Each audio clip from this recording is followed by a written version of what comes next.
Extiende el brazo y tapa el sol con la uña del pulgar. Ahora tapa la luna llena. Ocupan lo mismo. No parecido, exactamente lo mismo. Medio grado de cielo cada uno. Y eso, si lo piensas, no tiene ningún sentido. El Sol tiene un diámetro 400 veces mayor que el de la Luna. Y está, casualmente, 400 veces más lejos. Las dos cifras se cancelan. No hay ninguna ley de la física que exija eso. Ninguna. Es una casualidad, y es la razón por la que aquí se puede ver algo extraordinario, un eclipse total perfecto. Lo que casi nadie sabe es que esa casualidad tiene fecha de caducidad. Empecemos por lo obvio.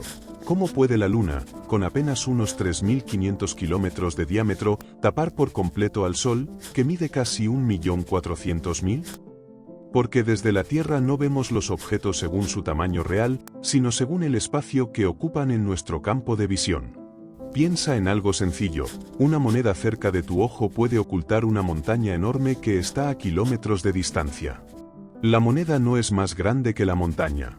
Simplemente está mucho más cerca y desde tu punto de vista, ocupa el mismo espacio.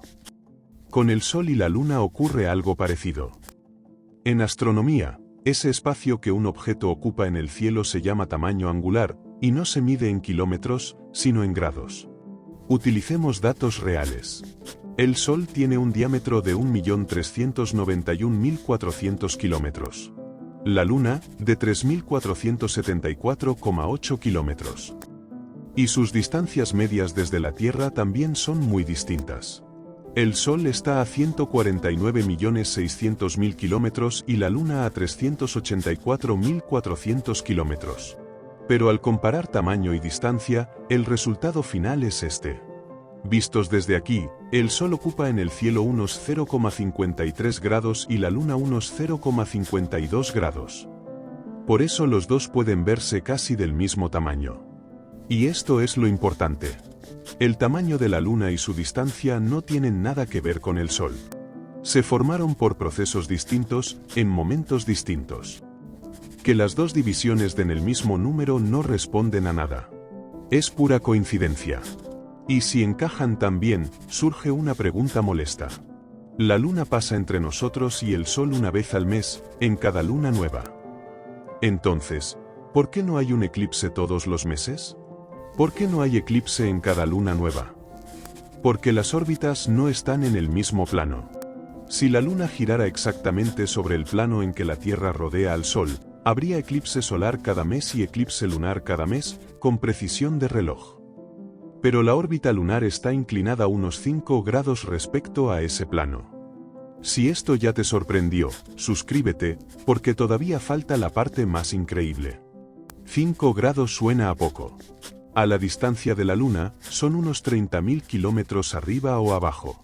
Así que la mayoría de las lunas nuevas pasan por encima o por debajo del Sol, y no ocurre nada. Solo hay eclipse cuando la luna nueva coincide con uno de los dos puntos donde los planos se cruzan. Esos puntos se llaman nodos, y la alineación se da aproximadamente cada 6 meses. Por eso hay entre 2 y 5 eclipses solares al año en algún lugar del planeta. Pero la sombra que proyecta la luna es estrecha, una franja de apenas unos cientos de kilómetros barriendo la superficie. Por eso, para un punto concreto de la Tierra, un eclipse total ocurre en promedio una vez cada varios siglos. Pero incluso cuando la Luna, la Tierra y el Sol se alinean lo suficiente como para producir un eclipse, todavía queda otro problema: la Luna no siempre alcanza a cubrir por completo el disco del Sol. A veces lo tapa entero. Otras veces queda visible un anillo brillante alrededor. ¿Por qué unos eclipses son totales y otros dejan un anillo? Porque la Luna no siempre está a la misma distancia de la Tierra. Su órbita no es perfectamente circular, sino elíptica. En su punto más cercano está a unos 356.000 kilómetros, en el más lejano, a unos 407.000. Son más de 50.000 kilómetros de diferencia. Y como el tamaño aparente depende de la distancia, la Luna también cambia ligeramente de tamaño en nuestro cielo. Cuando está más cerca, se ve un poco más grande; cuando está más lejos, un poco más pequeña. A simple vista casi no lo notamos, pero esa pequeña diferencia es suficiente para cambiar por completo un eclipse.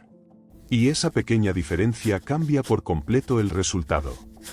Cuando la luna se ve un poco más grande que el sol, lo cubre por completo, eclipse total. Cuando se ve un poco más pequeña, no alcanza a taparlo entero y queda visible un anillo de luz, eclipse anular. Y cuando la luna logra cubrir por completo el sol, la totalidad suele durar apenas unos minutos. ¿Qué ocurre durante esos minutos para que haya personas dispuestas a cruzar el mundo solo para verlos? ¿Qué se ve durante la totalidad que no se pueda ver nunca en ningún otro momento? En los últimos segundos antes de la totalidad, la luz del sol ya no sale de un borde liso.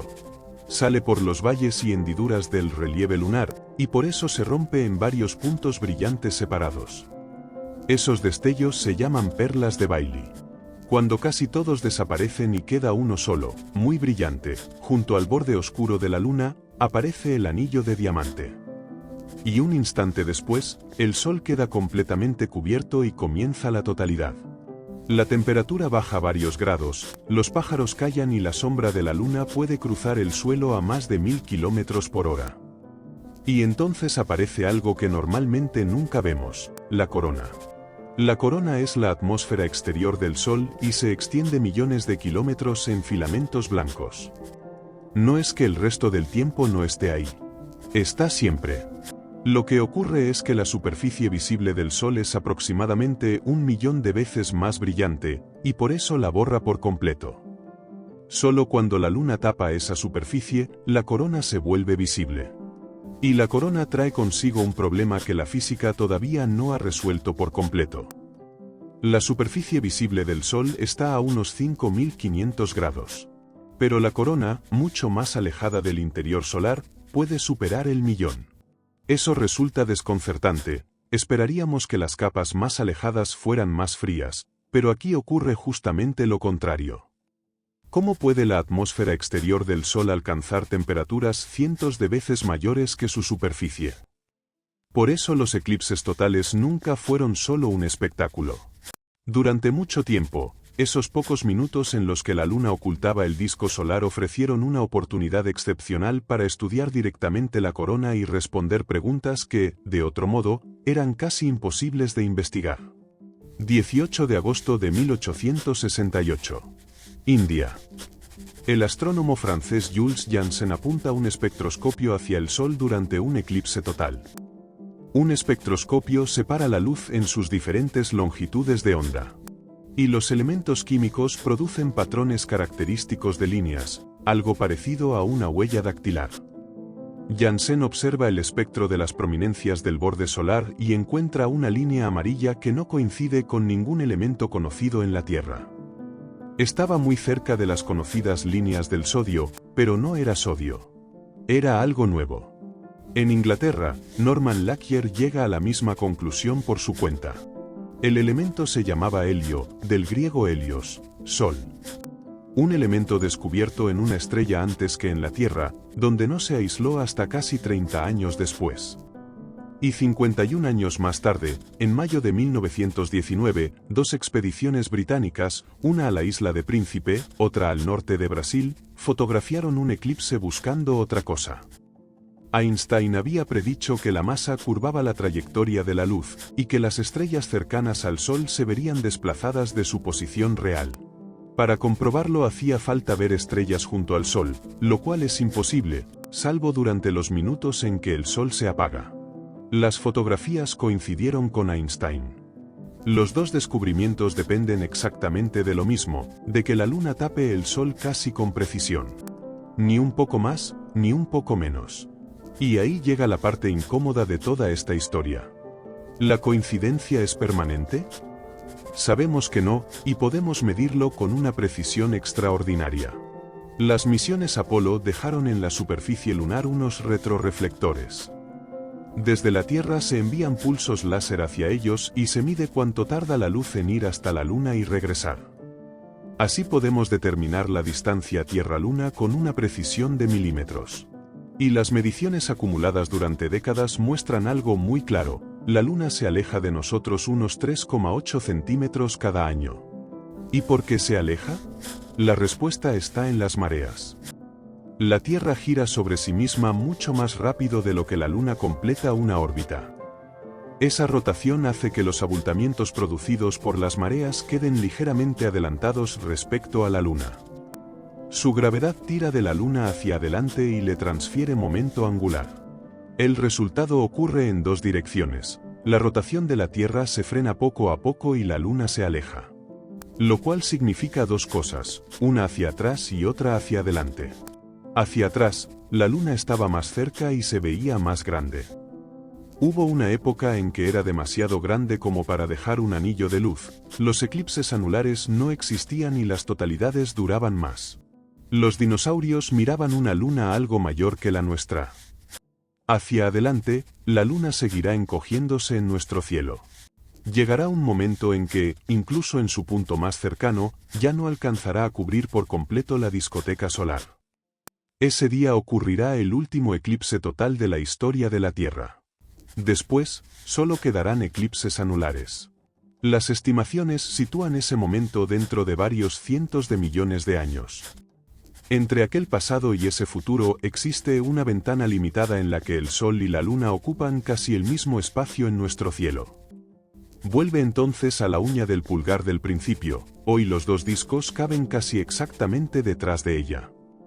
Estamos dentro de esa ventana. Y ahora sabemos que algún día terminará. Si te gustó descubrir esta historia, suscríbete. Hay mucho más por descubrir.